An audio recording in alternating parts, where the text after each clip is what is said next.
Hey everybody, Ron Phillips here. Today we're going to go take a look at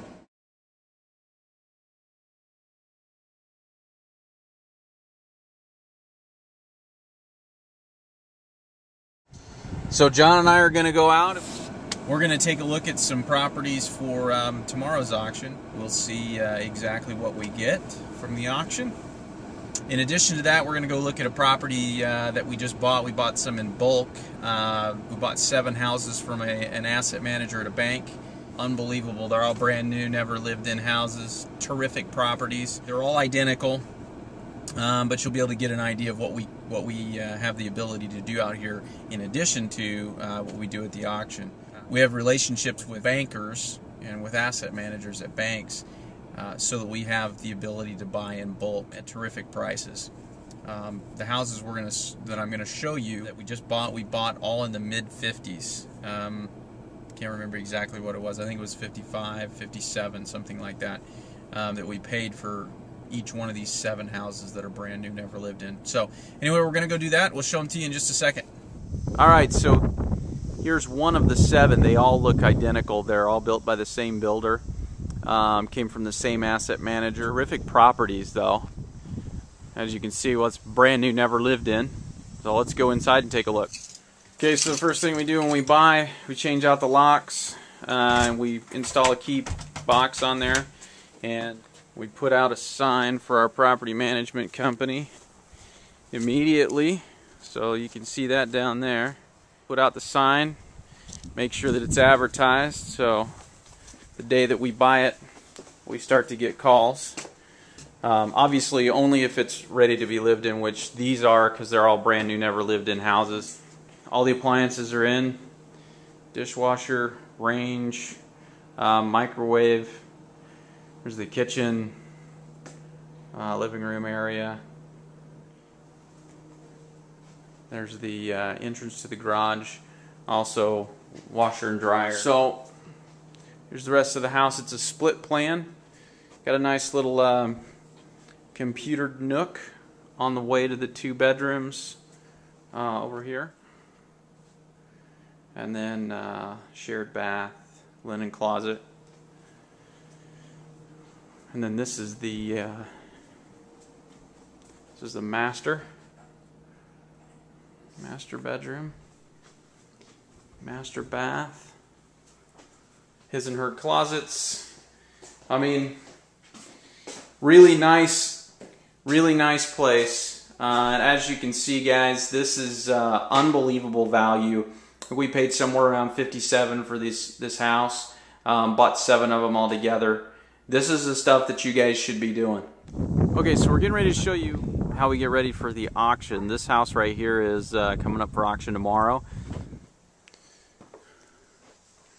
So as you can see, there's some leftovers from the people who were foreclosed on, and this property needs some work. Okay, so John, tell us what we're looking for here. Well, essentially we're looking for how much work needs to be done on the property, and also then how much Chinese drywall, or if there is any. So we'll check some of that, and my trusty screwdriver will undo and look at some things that have copper, and flashlight for the dark areas, because none of these have power. Okay, great. You know, really, the place doesn't look that bad. We've got tile floors in the kitchen. It needs all the appliances, but the cabinets look like they're in really good shape. Carpet looks like it might need to be replaced in a couple of areas. This right here you see a lot when you come into the houses.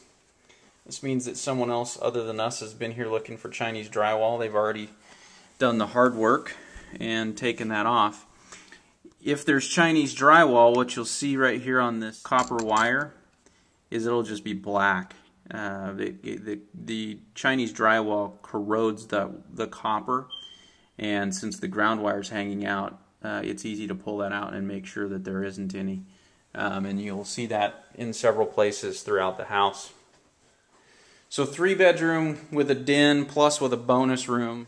This house has got to be between 1,600 and 1,800 square feet, which means it costs between $180,000 and $200,000 to build.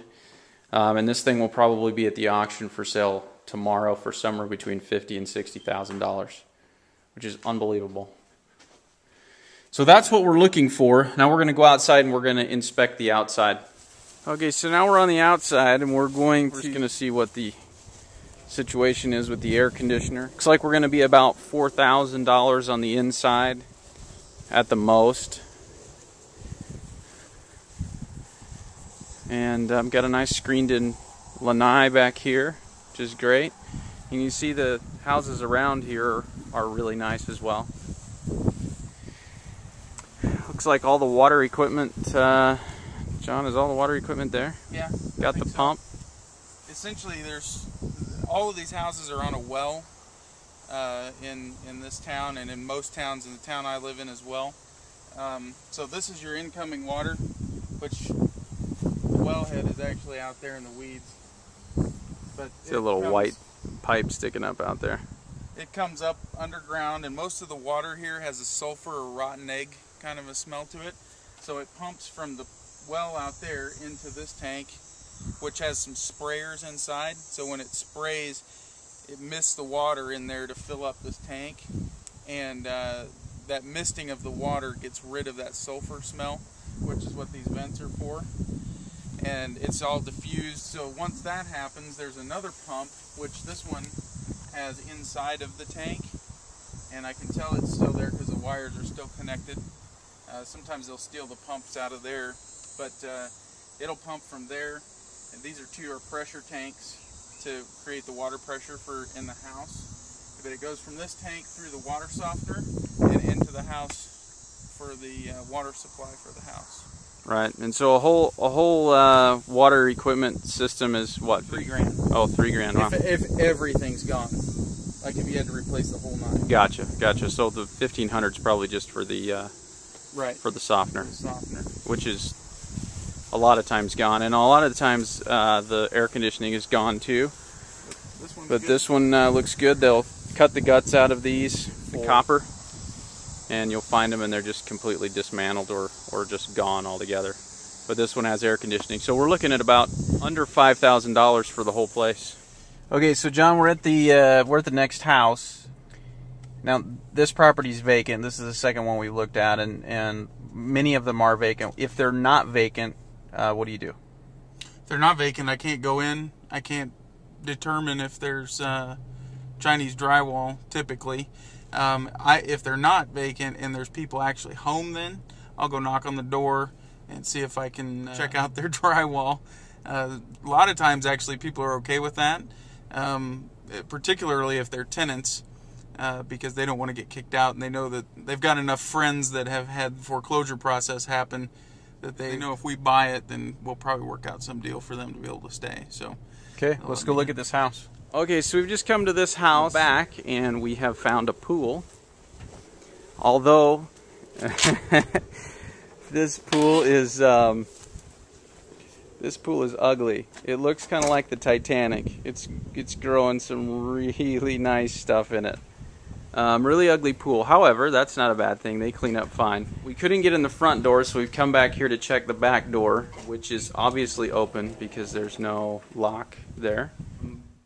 Nice kitchen. Looks like, again, needs all appliances. The carpet is pretty torn up, so we'll probably replace that. This house has Corian countertops, which are nice. There's also a really distinctive smell in a house that has Chinese drywall. You can smell it typically when you first walk in. Yeah, it's a really strong sulfur smell. But really, you know, the house looks to be in pretty good shape. The place needs paint, and it needs carpet, appliances, a little bit of drywall repair, but pretty much that's it, except for a nice good cleaning.